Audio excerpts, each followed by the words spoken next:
called multitasking here. All right, Oh boy. we recording. We real. We live right now. So Ooh. this is official. I'm gonna get froggy and put us on live Facebook again too. That was fun. Oh my last night. goodness, with this hair. Oh, you look fine. Thank Oh, you. look at I this always do hair. that. I mean, you know, my goodness. Listen, You we see were this hair right we here? working with what we got, right? Right. So welcome. I wanted to we got us somebody new with us today. Actually, Alicia Overton is in North Carolina. Did I get it right? I am. Boom. Yes. Boom. Mark Yes. knows his stuff. Alicia she's actually done one of our podcast interviews. She's going to be coming up really, really soon. So it's going to be exciting. She's also our sister. And a lot of hello, Sister Overton. Yes. All so, right. Jehovah will welcome. claim me today. Yes. So, Alicia, what we do when we do this, good day to you, Alicia. Let's get it Good official. day.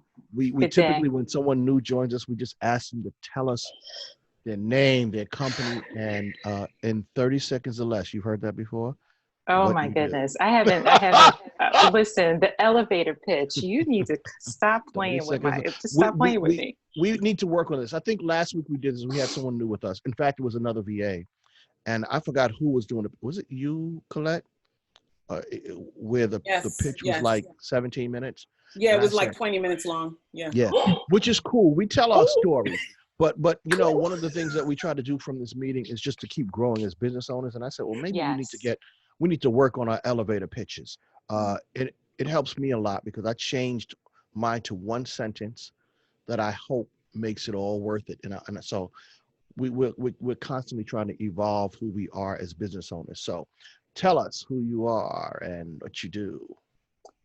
So, hello, my name is Alicia Overton. I am the owner of the Administrative Concierge. My business supports, it is basically an executive level administrative support service for entrepreneurs, primarily in the healthcare and finance industry.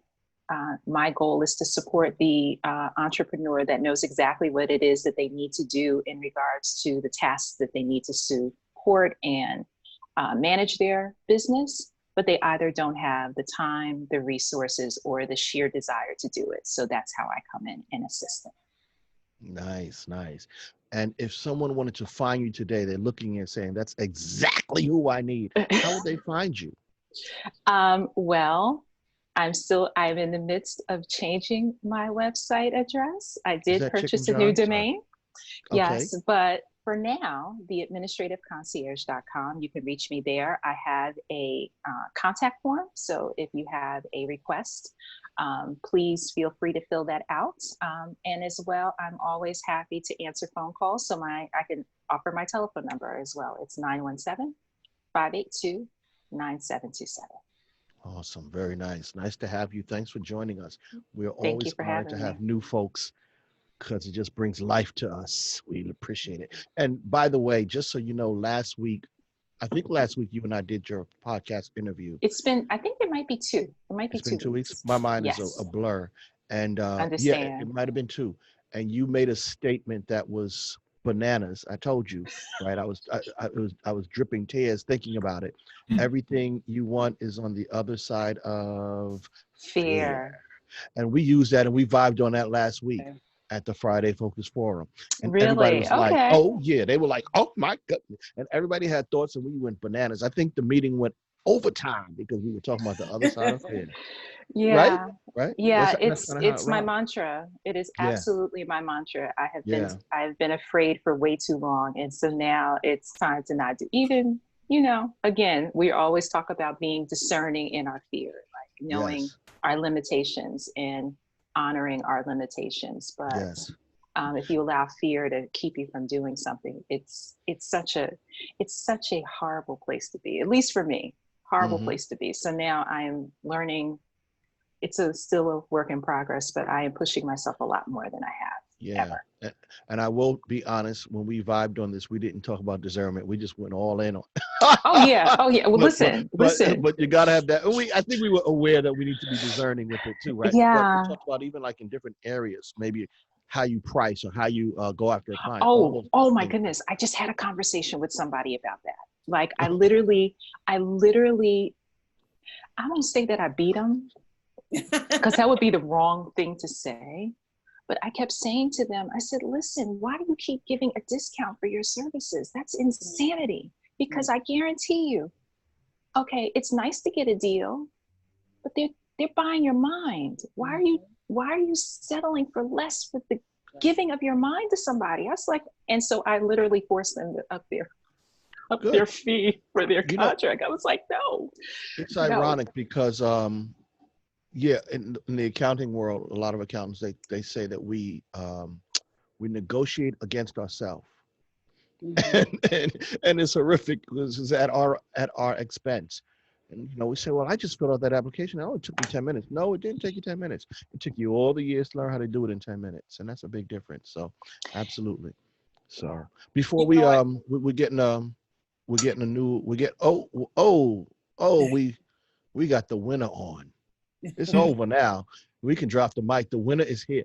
We were just going around the room introducing ourselves, and I'm talking too much. So before I do, I'm going to ask Colette just to tell us who she is. And does that say Fluid Financial Group? What is that all about?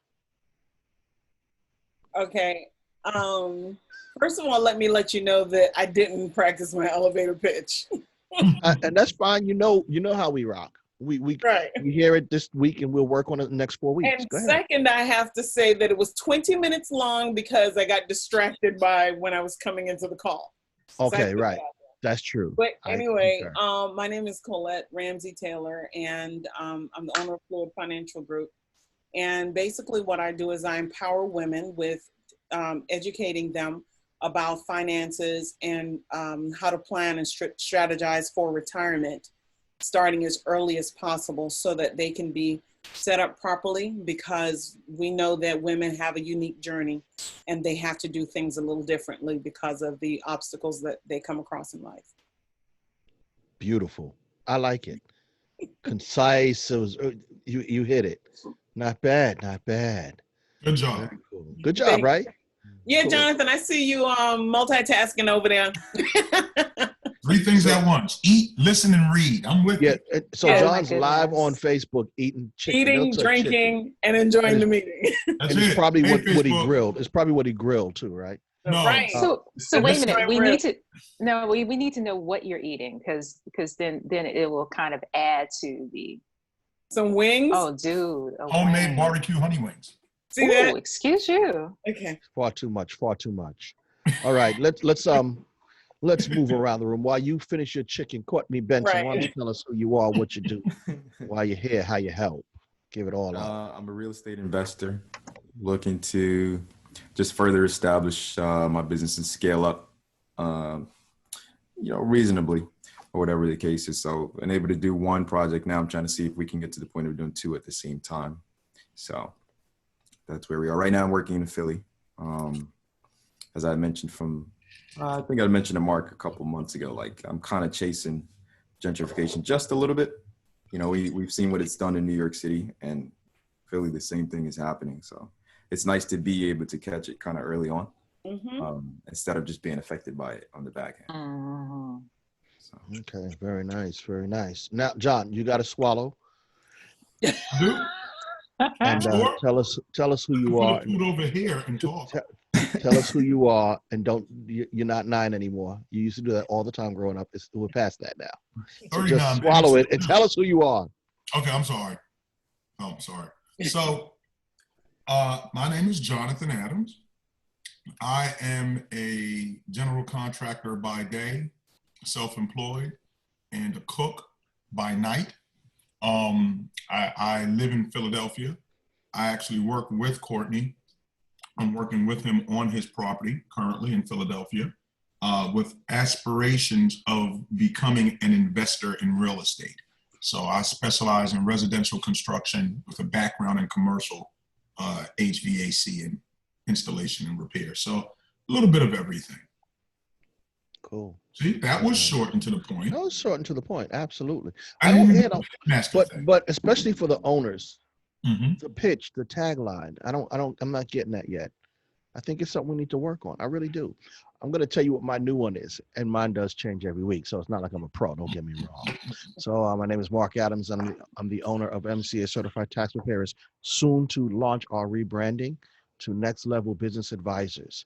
And what we do is we help, and I'm reading it because I don't know, we help bring clarity to your business goals, and then we help you achieve them. That's my new tagline. Okay. I'm hoping that works. I've had like 40 of them. I've been in business for a long time, so it just keeps changing. It just keeps, but I like this one because this is really what I want to do, you know? And so when I'm working with owners thus far, it's like, you know, we all start business, but we're not clear on what that means and what success means. And so we can help clarify that and help you to systematically get there without getting deviation. So that's the thought. Court, please jump in. Just what I want to add. So on my business cards, my little slogan is make secondary income your path to wealth. So everybody's used to having a 9-to-5, but if you can create a little system in the background that can really bring you additional income that you don't necessarily have to work for every day, if you build the system right, then it'll work for you.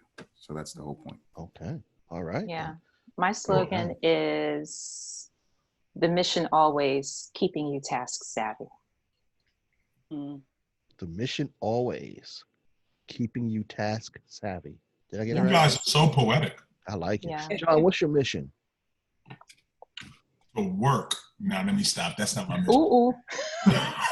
my little tagline on Instagram that I started, that I kind of am starting to really like using on other things, is work hard, work hardest. And whatever you do, you only succeed when you outwork the next person, and then you work harder than them. So my tagline is work hard, work hardest. And I live by that. I cook that way, I play that way.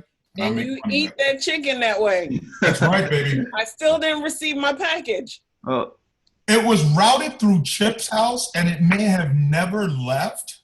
And I'm suspecting that it, I can't believe that in front of billions of people, you would throw me under the bus. You do it to billions. me all the time. Okay, 2. But anyway, okay, cool. So Mark, as you heard, my tagline is women have a unique life journey, and it is on every financial quote that I post. And it's on as many things as I can put on in my marketing. Nice. And I think a consistent thematic approach is important, right? They do it with cars, right? You know why people buy BMWs? Because it's the ultimate driving machine. Right. It's that simple, right? And so we definitely have to sort of work on those brands, and it will make a difference. Just what people think about, what comes to mind instantly when they think about your business.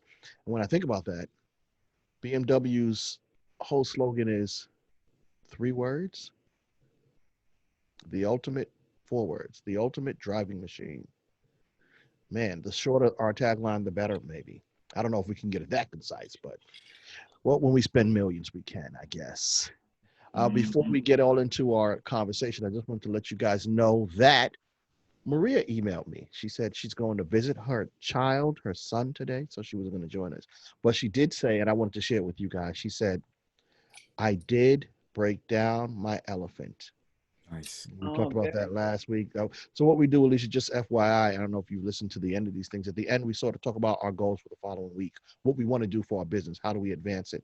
And then if we get back on the next week, because obviously this is all voluntary, then we talk about if we met the goals. So Maria, she's joining us regularly at these meetings. She's a real estate broker agent in New Jersey. And she was talking about time management and getting through her tasks. And so she emailed me, hey, I just want to let you know, I did break down the elephant. How do you eat an elephant? 1 bite at a time. So she did that. She said, I've got that going. And she wanted to report that she met her goals. Even when she's not here, boom, she's the winner. Well, we'll see who else won. We'll see. Because I have your goals written down, people. This week, our theme, the discussion that we wanted to talk about as it pertains to business, I wish I had a better memory. Because everything I have to read, that's Alzheimer's, isn't it? I'm sorry. Yeah, right. Okay, so the theme was this. Believing in yourself is the secret to success. Do you agree or disagree? Believing in yourself is the secret to success. In your business especially, do you agree or disagree? Please. How do you tie it in, or do you? I'm gonna start. I think that it is the first step to the secret of success. And my post that I posted yesterday was hope is not a plan. And so in the post, I wrote that, people may put things, or they want to accomplish things, make changes in their lives. And the excitement and the hope and the, anticipation of being able to do those things is good, but they focus too much on that portion of it. And then I broke it down to say that the hope that you have should be more of the cheerleader, and the plan that you put in place would be the player to accomplish it. So they actually work together. So when we're looking at belief in yourself, it is the first step. It's really the preliminary steps to achieving success. Okay. Appreciate that. I would think that with success, it's like a bunch of different things, right? So absolutely, it's one of the steps. Is it the primary step though? Do you think you said the first step, is it the most important step? What do you think? It's all mindset, and mindset is always affected by our environment, and we can do a lot to change it. But we have to be careful of the environment that we move around in.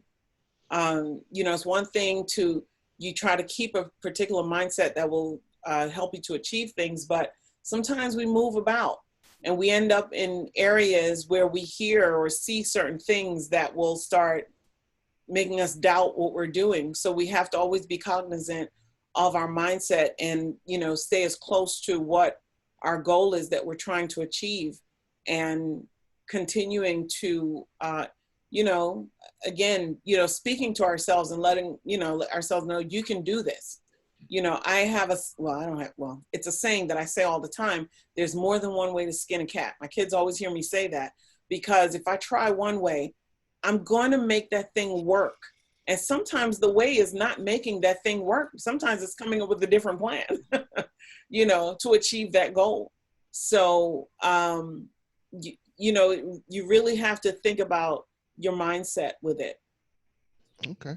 I'd like to add something, sir. Please. I think that there are degrees. I agree with Colette, but I also want to say that I don't agree in totality with the statement, because if you're not careful, self-belief will become self-aggrandizement, which will become cockiness, and cockiness leads to rejection of ideas that could be good and beneficial, but because they didn't come from you, you're not accepting. So, there's degrees, right? I know that's one of your sayings, Mark. I won't say your nickname. I won't say your nickname. You already said it. I did? Oh, okay. So yeah. So Chip, it's like reflexive, you know what I mean? Like you like to say there's degrees to things. And, we're going over accounting books and there's degrees and classifications and all this stuff. Well, to me, that also, there's a degree.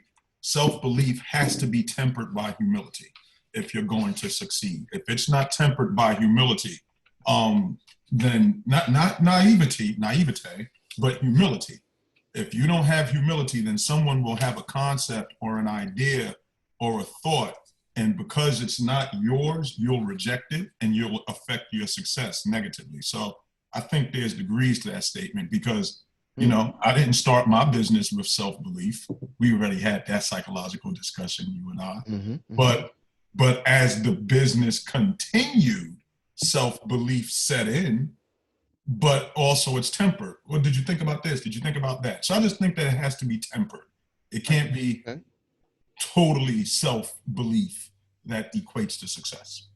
Okay. All right. I think that speaks to recognizing and acknowledging your limitations. Mm-hmm. Because one of the things that I've discovered in the last 2 months, even for myself, it's things that I knew, but because it's in action, because I'm in action now, I see it even more so. It is okay to say, I don't know how to do something. Mm-hmm. And having that wherewithal, having that ability to say to yourself, I don't know how to do this. I'm going to have to ask for help, or I'm going to have to reach out to someone that could be a resource, or I have to do some digging to find out how to do it, is completely okay. And that has a lot to do with believing in yourself. You know yourself well enough to know you may be able to pick up something just like that. But if you don't have the information in order to store in your brain so you could pick it up and use it, it's going to be useless to you. So really acknowledging, knowing your limitations, but acknowledging them as well. And then being, as Jonathan brought out, being humble enough to say, I need to go and get somebody to help me with it, is really, really key. I think the thing that happens to business owners is that, and executives I've worked for in the past, is that they don't want to look bad. They're worried about their image. They're worried about how they may appear to someone if they look weak. They consider it a level of weakness. And I'm like, it's not weak. It's not weak at all. It's smart. It's really smart when you can make that, you can admit that, and then go and do something about it. That's super smart, because then you tend to surround yourself with people that are more than capable than you to do something. While you might be a subject matter expert where you are, you have other subject matter experts. What a beautiful team that you've just created as a resource for yourself, and then you could share each other. So I think that has a lot to do. I appreciated that point. You got to know your limitations. That's the thing that I've been learning about myself. And I have been exposed. I've been exposed in places that was uncomfortable. But now I'm a sponge already naturally. So now I'm off and running. Now you can't stop me, because now I know how to do it. So I'm building on my base. And so you gotta be able to do that. Sorry, mailman. Created the mailman. He comes into the office. He screams from out front, "You ain't got no mail, bro." I'm like, "Thank you, brother." He's a nice guy. So anyway, sorry, I didn't want to throw you off. No, that was it. Okay, good. That was my share. Court, any share there? Or you just taking this one in? No, actually, I agree with everything that was said. It has a place, believing in yourself. I think I became an entrepreneur because I started to believe in myself. And I know Mark referred to it before as like an entrepreneur seizure, where you all of a sudden become dissatisfied with what life is like for you as an employee. You don't really like the way things are ran, and you realize it's not to your benefit. So I had an experience last year where I was on a job welding, torching, and I got hurt because everything wasn't secured the way it was supposed to be, and they fired me. Didn't have the right to do that, but they did. But that was like the straw that broke the camel's back. I realized then that I have to believe in myself. No one ever is going to take care of myself the way I will. So I need to be my own boss. And I'm laughing, not because you got hurt, but I'm laughing because it takes crazy things to make us believe in ourselves sometimes. You know, it takes craziness for us to say, hey, you know, I need to figure this out on my own. So, you know, I'm glad you're all right, brother. But I mean, I'm just saying. It was good. It was like the best thing that happened to me. Now, just like Alicia was saying, just building a team. You know, just signed a partnership agreement this morning. So they're moving in the right direction. Yeah. And I'm gonna probably be a little bit contrarian, because that's just what I like to do. I completely like that statement, believing in yourself is the key to success. I believe that. It doesn't mean that you lie to yourself. It doesn't mean that you can't be honest with yourself. Like, I believe I'm going to be successful because I believe I'm going to do what I need to do to be successful. I believe that I have to be honest with myself and say, I don't know how to do certain things and get help. I believe that I will take those steps. And I think you really got to have that self-belief in everything you do. And sometimes you might even have to fake it until you can, you know, make it a reality. And Court and I have had conversations, and I'm using you because we had some interesting conversations recently about the way we're going after what we call investor partners. And I said, because I'm the advisor, right? And my as they say, my butt ain't on the line. I'm like, yo, just do this. Say so. And he's like, that no, that well. And then he calls me back. He's like, I did what you said and it worked. Like, you know why? Because if you say it with belief, sometimes that's all it takes for people to believe you. But you have so believing in ourselves sometimes is the biggest challenge. But we've all believed in ourselves enough to stop working for someone, right? And we've all believed in ourselves enough that when we hit our first roadblock, and I would imagine everybody did, right? We hit a stumbling block. We didn't just say, oh my goodness, I knew I couldn't do it. Let me just get a job real quick, right? We keep going. Now, I will tell you, I work with a lot of people who say they're going to do this thing. And the first opportunity to opt out, they opt out. You know why? They don't believe they can do it. They don't believe they can be successful. And that's really the biggest challenge. So I think that self-belief is really, really critical if you're going to be successful in business. And obviously success, and Alicia, we have this in the podcast, right? Success is different things to each individual. You know, we're not talking Bill Gates success. I don't believe I'd ever get that. I don't believe I'd want to work it that hard to get that. You know, I'm not even talking about Cuban success. I'm just talking about Mark Adams success, which is I get to take off Mondays. That's success for Mark, and still eat. You know, I don't fast. So I think it's really critical that we believe in ourselves, and I think that is a key to success in business. But I agree with everything you guys said. Not the only key, you know, not the only key. And if we, you know, we definitely got to be well-rounded. If we're not well-rounded, then we will crash and burn. So it is a balancing act there. Cool. Love your insights. Love your insights. Anything else anybody want to add? So I have a scenario to pose to the group. Oh. I want to see different mindsets, how you would deal with this. So as some of you, some of y'all know, I've been building my base of subcontractors, right? I have one subcontractor in particular, nice guy. I like him. You know, I've used him to work in my own home. Mainly I like him because he's cheap and his work is good, you know. If he was expensive and his work was good, I would still like him, but I wouldn't use him. So he's on this project and he's taking too long. Now I understand why he's taking too long. I set him up for success, or so I thought, by outlining specific tasks that needed to be accomplished at a specific time and giving him a 2-week head start before any other work was done on the project.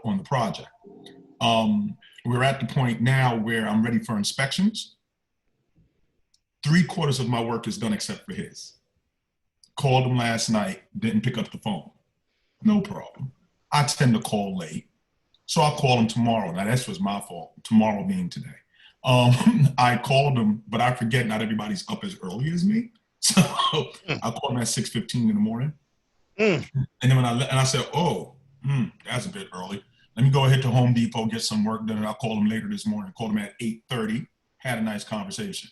The question is this: the deadline for the completion of the task is Friday. If that is not done by tomorrow, do I let him go? Off the project, get rid of him. Courtney, you can't answer. So today is Friday. So it needs to be done today? Correct.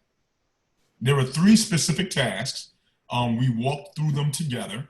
I know enough about plumbing to know what can be accomplished in a given amount of time if you have enough help. So we walked through it together Tuesday, I want to say. Is it realistic to have this done by Friday? You tell me. This is what I would like done. You tell me if this is realistic. Yes, it's realistic. We're going to get it done. It sounds to me like you do have to have a "it's not you, it's me" conversation. Mm-hmm.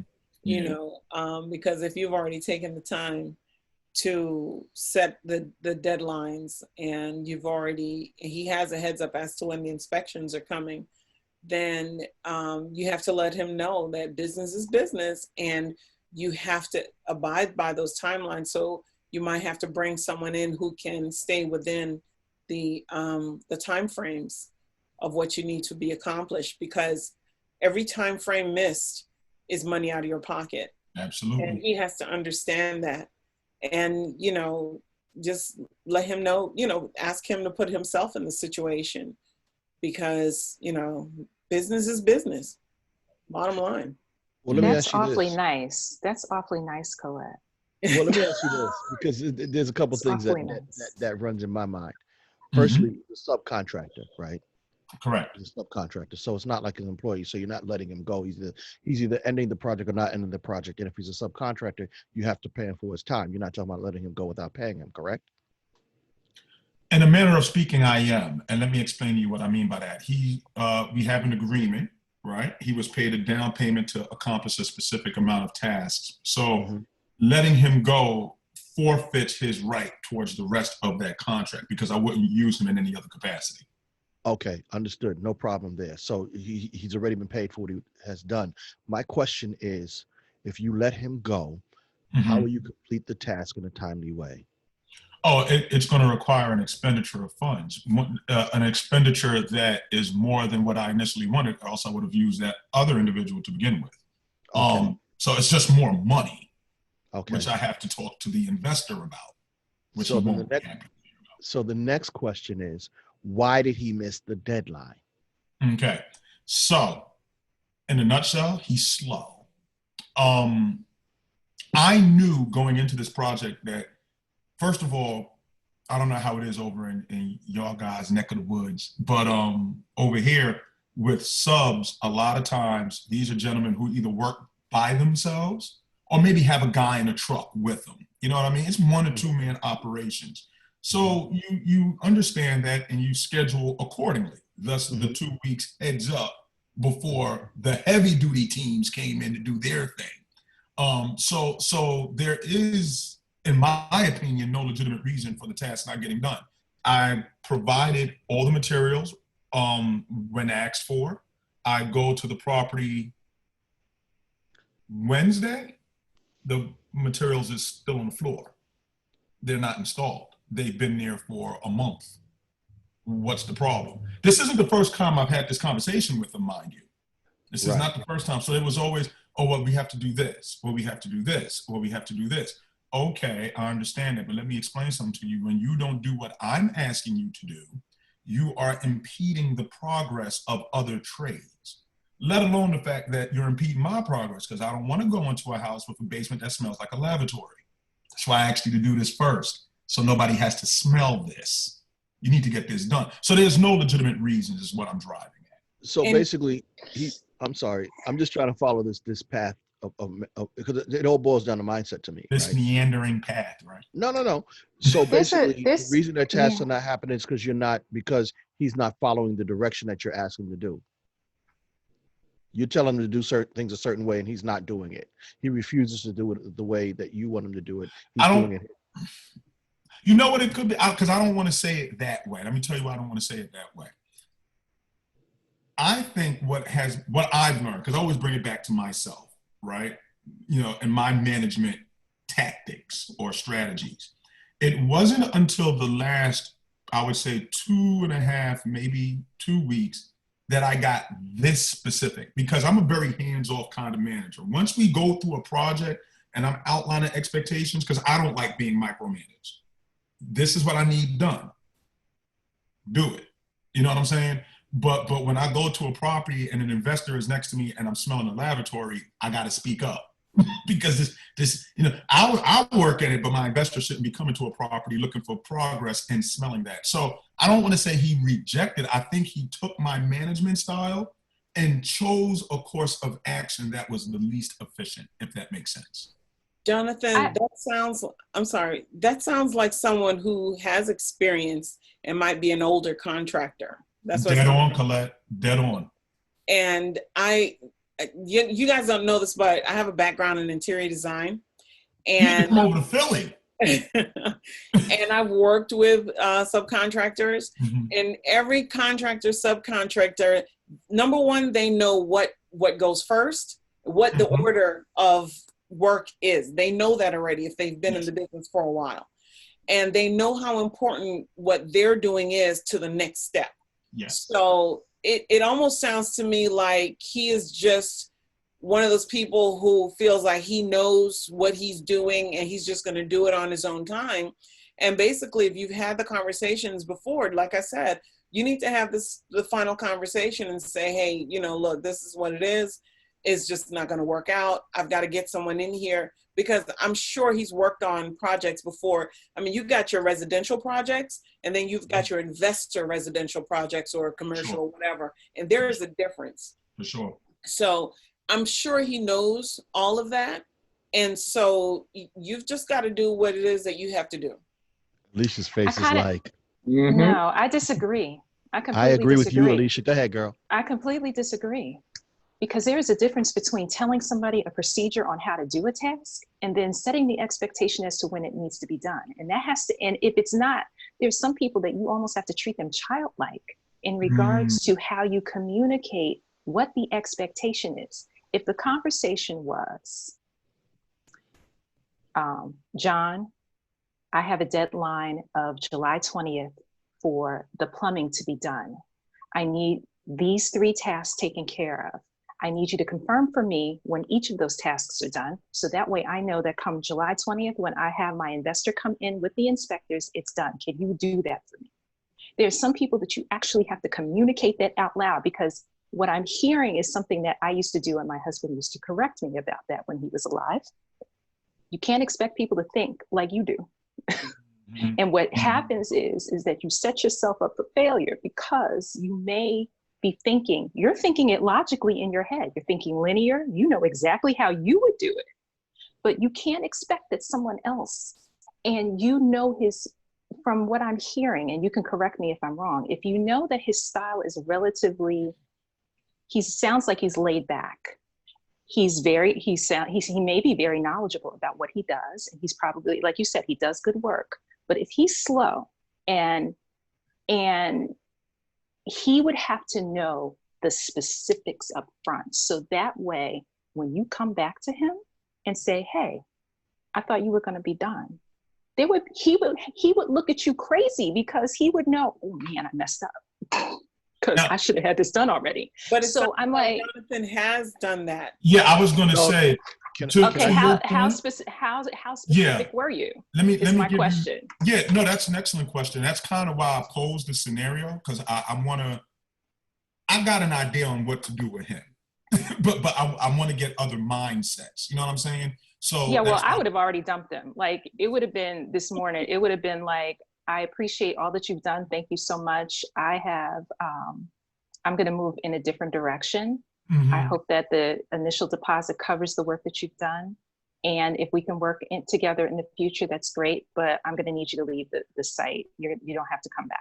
Because ultimately, if your investor is looking, and that's the other thing, is if your investor has an expectation, has given you an expectation, and you're now feeling trepidation because you're not close to what that deadline is or expectation is, yeah, we're not waiting. We're not waiting. It's time to move on. Like, there are plenty of times where I've had conversations. I have reached out to people and they've contacted me initially. I followed up with them twice. On the third, if I have to come and look for you for the third time, I'm not coming to look for you, because I'm spending my money, which means that you responded to me when I asked you about spending my money. So if you're not ready to do it, that's perfectly fine. I'm going to move on to the person that is going to respond to me, because then that means that they want to do business. So I'm like, that's why I said Colette, you were so kind and nice. And I am not saying to be rude, but if you know your deadline is tight and the person's unresponsive and you've communicated to them more than once, twice, 3 times, if we're still having the same conversation, I come from a house and my mother didn't talk to me more than twice. If she talked to me the third time, it was a problem. It was already done. It was already a problem. So especially when it comes to you spending someone else's money, even spending your money, there has to be, if this was him on the other end, if the roles were reversed, how would he be? Would he be really laid back about how things would be going? I doubt it. Don't give him that. He doesn't Funny. get to have that kind of out. That's just my perspective. So let me. I'm gonna throw this in. I'm gonna throw this in there because you made some interesting points. So you're gonna let him go and bring somebody else on that's gonna cost more money. I right? was probably knowing who I am. No, Jonathan said that, right? Yeah, no. John, yeah, you said you're gonna let him go, and it's gonna cost. Let me flush it out a little bit. That's No one pun of the intended. reasons. That's one of the reasons he's still here. I understand Exponentially, that. let me answer your question. Exponentially, the cost to bring someone in now versus the amount of work that needs to be done. I'm just gonna have to chuck and jive with my investor, let him know the real, and you gotta give me 3-4 days, because financially, you're talking about a $10,000-$15,000 difference, which is insane. Yeah. That's the only reason he's still here. So May can I I ask a hold on, question? real quick, because I had a specific point regarding this. Mhm. Okay, the investor hired you to be the GC. Correct. You gave him a price. Correct. Your contractor failed, right? Your sub failed. Is failing. I wouldn't say failing. failed yet. Don't turn around to me and tell me what it's going to cost me extra money. That's not my problem. Exactly. And so I'm going to now say that this is the money that should be coming out of your pocket, not the investor's pocket. And as a result, I'm going to go to that contractor and say, what the heck did I do wrong? Because, and this is what I was going to say when I was asking about the mindset. I was reading this book recently about employees who fail at their jobs, right? When you sign somebody to a contract, do you think that they sign with the intention of failing? No, they're trying to be successful. So oftentimes when an employee or a subcontractor fails at the job, it's not them specifically, it's how we manage them. And I don't know, obviously we're just hearing one side, but I'm wondering if the conversation is, if the conversation, like you said, I met with them at the beginning of the week, and then I said, by Friday, this needs to be done. And they said, sure, right? Did you guys discuss the plan of action? What should happen on Tuesday? What should happen on Wednesday? What should happen on Thursday? Let me give you some insight. I was just going to say one more thing, and then answer the question. So if you had that conversation, you said, I'm going to touch base with you on Wednesday. Did you have that conversation on Wednesday and see what happened on Tuesday? And if he missed, which I would imagine he would have, he would explain to you in a logical way why he missed. Well, what did you do during that time? You know what I'm saying? Like walking with him through this whole process. Did you have those interim conversations? Because ultimately it's going to cost you out your pocket. Not that he wants to fail, but why is he failing? And I would ask him that question. Why are you failing? Because I would let him come up with the plan. The book that I'm reading now talks about these plans, and it says you're as the owner, we come up with the idea, and a good owner, a good leader, lets the employee or the subcontractor come up with the plan. Because once they come up with the plan, they've now taken ownership of it. So now there is no excuses, because I asked you that by Friday I needed to have this done, and you told me by Wednesday you would have this done. That's what you told me you were able to do. So then there's no excuse for failure. Now, if you did it that way and they failed, then it's really on them. But if you kind of said, I want this is my logical, and there was no meeting of the minds there, they just kind of said, okay, that's what you want. And that's the challenge. Let me explain a little bit of the contractor-subcontractor relationship from the contractor's end. That's all well and good in theory. In reality, running 4 trades at the same time, you don't have that level of conversation. This is the conversation that takes place. I need my waste stack done. I need my basement waistline done. I need the 4 treads on the steps done. And I need the tub in the 2nd floor bathroom done. Those are the 4 things that I need done. Can you have them? This is literally the conversation we had Monday. Can you have those 4 things done Monday? I mean, not Monday. Can you have those 4 things done by Friday? Yes. Okay. I'm off having conversations with electricians, carpenters, and concrete guys, and fence guys, and other things. Okay. You don't call. I'm telling you, at least how it works here, because I've worked with a lot of subs. You don't call a sub Tuesday and say, what did you get done Monday? You don't. I upset them. Because what's going to happen, I'm going to tell you, hold on, let me finish the conversation, because I understand the theory, but this is the reality. Because when that's done to me, I say, keep your money, I'm out. And now I'm spending $20,000 when I should be spending $6,500. You got to give people a little bit of room. You got to deal with the people, not just the theory. So you got to give them a little bit of room to actually work and create and do their trade. So the phone call, the follow-up wasn't on Tuesday. It was on Wednesday. 2 days passed. Yo, how you looking? Do you need anything? I'm at Home Depot, blah, blah, blah, blah, blah. Nah, we got this done, this done, this done. Okay, cool. I'll talk to you Friday. That's where we are today. Now, the conversation with him today, just so you guys know, 3 of the 4 tasks were done. Nice. The 4th task is getting done now. Okay. Now, what I did was, I what we call over here the carrot technique. Yo, man, I need you to get this done because I just closed another job that you gave me a bid for. And I need you to get ready to gear up to do that other job. But I can't get you to that other job with this person whose money is right here until you get this done. So I understand the theory of what you're saying, but the reality is I'm not calling these dudes every day because they're gonna walk off. And now I'm get that. I get that. And I'm not telling you to micromanage every person. Can I ask a question? What? Who? What? Yes. It's Alicia. Hey. Was he the right person for the job in the first place? And I'm just curious. I'm just curious. Was he the right contractor and subcontractor for the job in the first place? That's what knowing what the project was. That's what I'm in hindsight, Alicia. That's what I'm grading. That is what I'm grading. This project. Because it sounds like it's a no. This project, I'm gonna tell you right now where I stand. You know, this project, it's a certain. I don't know if you're familiar with. I spent almost 2.5 years in office services. The company that I worked for, we had the architect and the operations person. I worked for the. I'm familiar with construction projects. Cool. I was responsible for all the construction project holders and making sure that they're correct. So I'm familiar with change orders and, subcontracting out to people, large scales. Our department handled 1 million square feet and then outside. So I get it. That's why I'm like, there are some people that contract and then like they subcontract and then the subcontractor subcontracts. It's like without you really knowing that that's what they're doing. But I guess and I completely get where you're saying you're not trying to micromanage.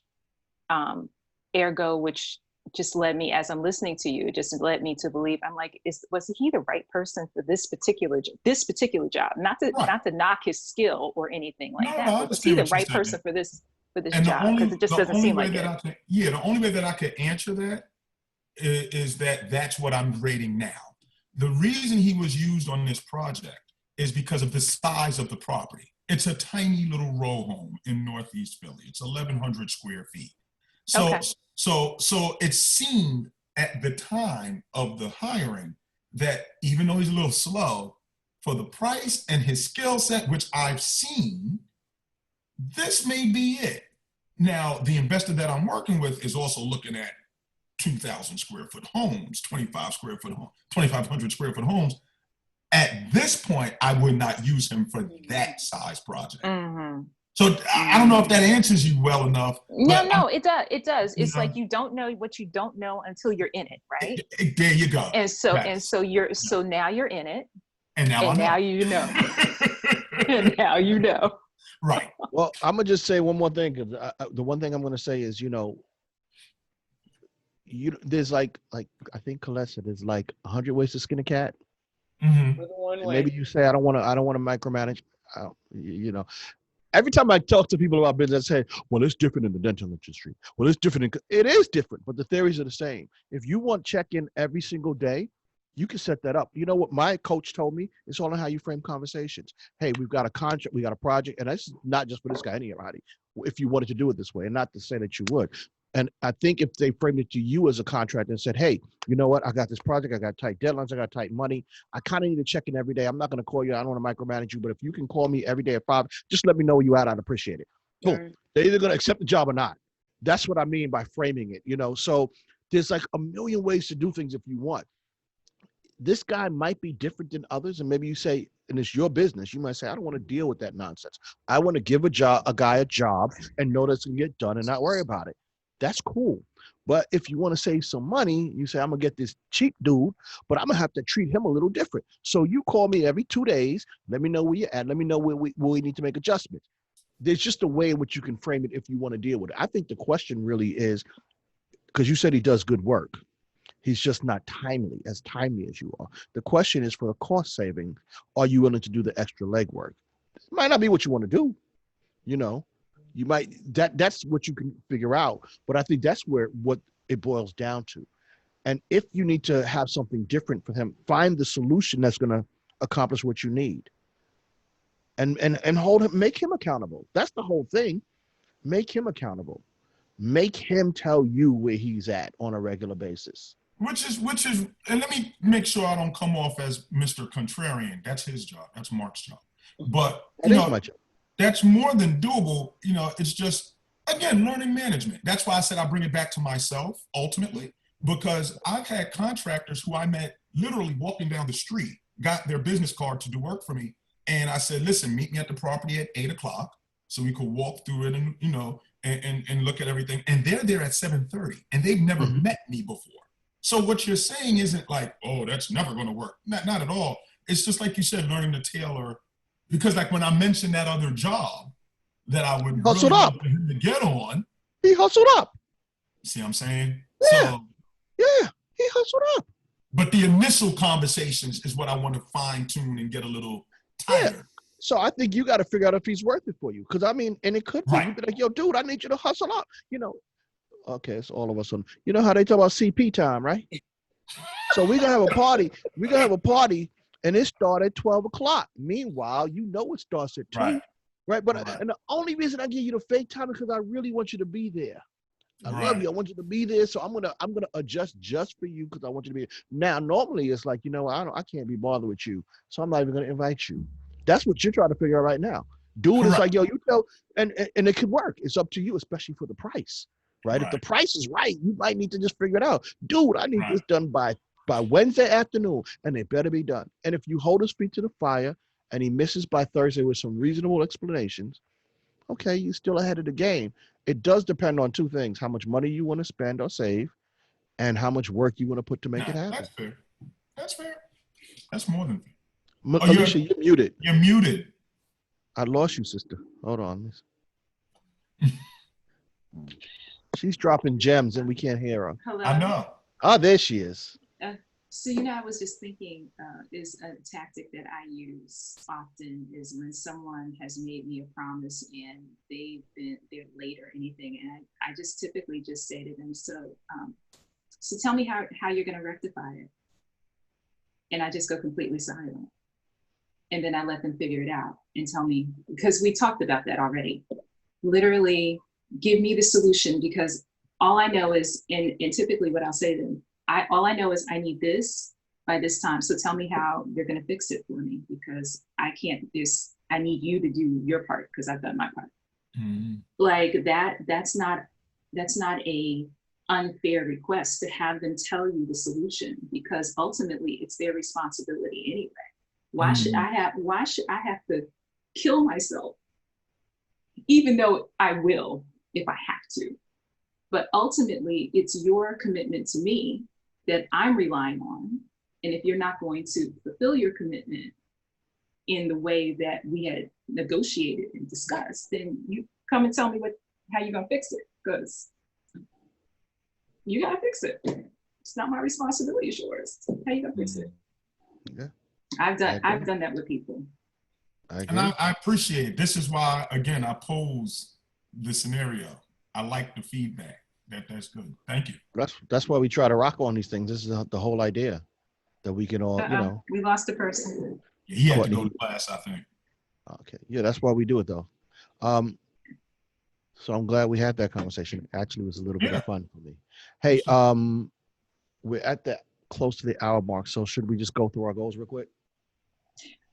Yes, because I have a law firm that just called me, and they're like they're 4 minutes early, and I need to hop on the call with them at 2. Yeah. Oh, okay, okay. Yeah. Did you want to set a goal for upcoming week? If so.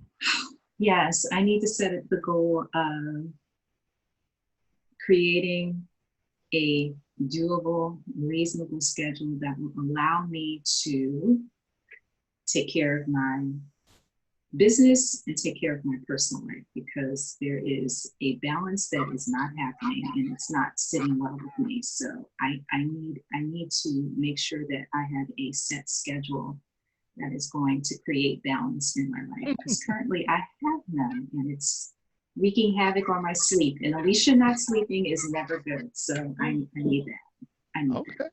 I like that. I like that. Come back next week. Have you tried asana.com? Hold on.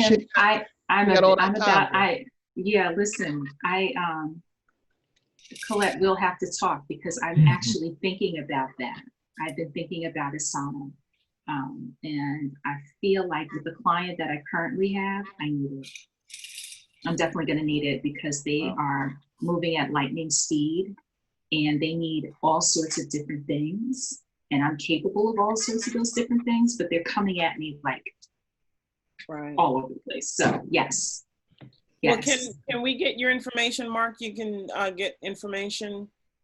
Yes, ma'am. Yes, I will work for you. I work for you, Colette. Thank you. I appreciate that. I'll get it to you. Nice meeting you, Alicia. Nice meeting you guys. I so enjoy. Wait a minute. Thank you for All right, letting me talk. I try not to talk too much, but it's in my nature. It's my family. That's what we do. So it was nice meeting you all. Come back next week. Yes, I will. Bye. Cool. Colette, you want to give us your, last week you said you were going to create a second set of ads of various types and do 60 calls. I haven't created the ads. I'm going to just use the ads that I had before. Okay. I had a slight setback. Remember, we talked about the issue with my website? Yes, I do. So I decided that I'm going to rebuild. I've already started rebuilding my website on another platform, which is a platform actually that I use in my marketing business when I build sites for people. So I went ahead and just started that. Once I have everything set up, and I did put the Facebook pixel on that new site, well, once I have everything, I'm going to publish it. And then I'm going to use the information from that particular pixel account on Facebook to run my ads. Okay, cool. And we only did about, pardon? How'd you do with your 60 calls? Okay, so we didn't do 60. And what I did is, my daughter used to do cold calls for me. And even though she's like, Ma, I don't want to do that anymore. I'm like, okay, you don't have to work for me. I won't pay you, but I'm still your mom. So I need you to do these calls for me. Okay. So I had her do about 20 calls, but everything is connected with everything. So I don't want to overdo on certain parts, because I need to have the automation set up for it. So we're just doing what we can do. And hopefully by next week, I'll have everything republished and everything so that we can work on those income generating projects. So next week's goal is to get your ad stuff and website in order. Everything completed. Yeah. Okay, that's cool. That's cool. I'm not knocking that. CB, Courtney, last week you said, were you here last week? Yeah, I want to get signatures on all my documents. I want to get everything done. How'd it go? Got one done. All right. The main one, I hope. Yeah. After hooks and crooks. Yeah, so this week is finishing that. And unfortunately, Pennsylvania just hired a new company for their website to register new businesses. And that entire website has a bug. You can't edit your old business. You can't log in to create a new one. So that's why I was a little late. I was on the phone on hold, waiting to talk to them. Welcome to PA, baby. So ridiculous. You mean doing a business registry for the LLC multi-member partnership? Yeah, they signed up with a new company to set up their new website, and it is buggy as ever. It's crazy.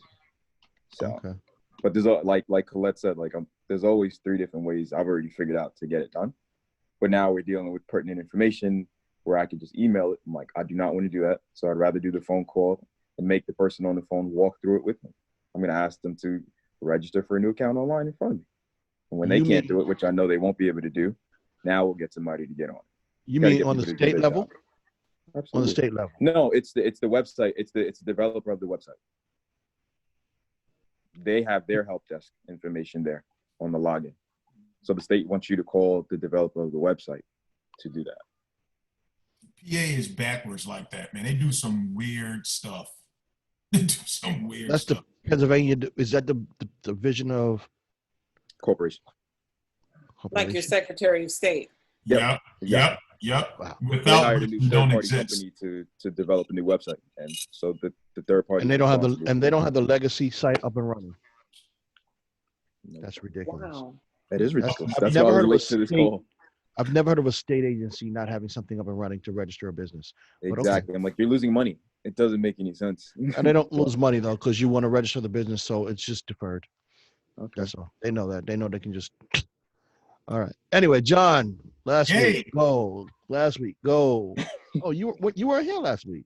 Nah, I wasn't here last week. He got off. Oh, okay. He took off Friday. That's my day, but it used to be. No, you got Cyber Monday. Yeah, I got Cyber Monday. So I don't have the last goal, and Colette called me out last week about this. You were gonna work on your new home remodel project. You were trying to land your second project. Yes. And thus far, I can say that we are 99.95% done closing it. The client has financing.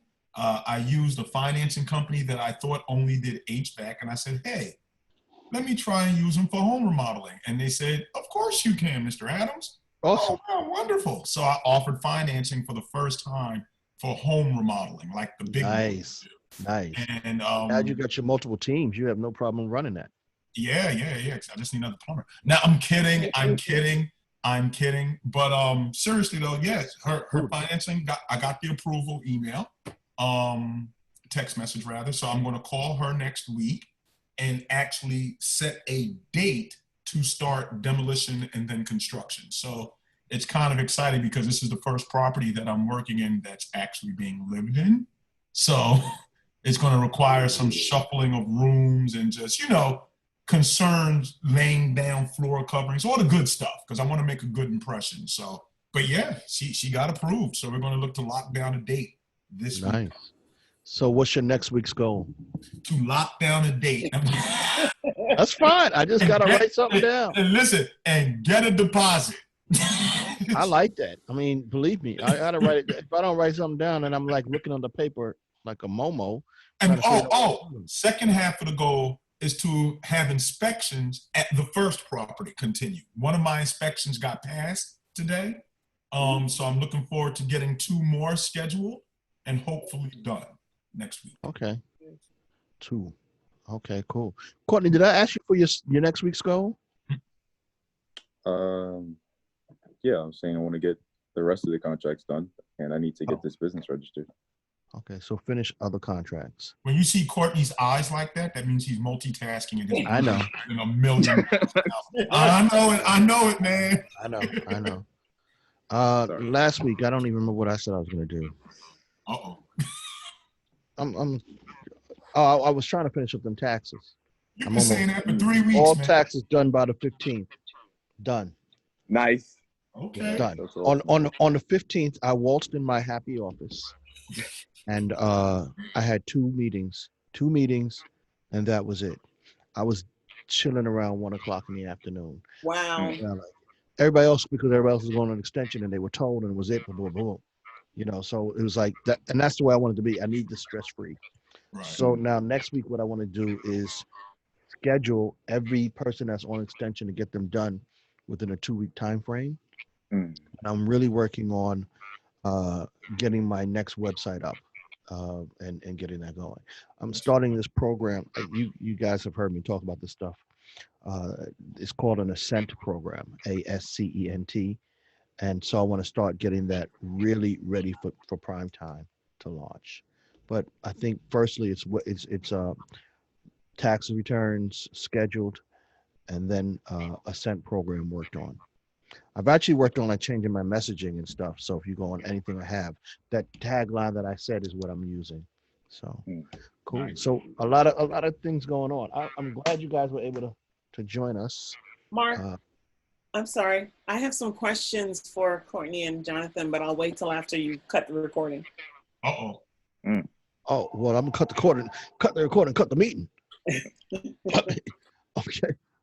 Hold on. Let me cut the recording. Thank you all. Have a great day.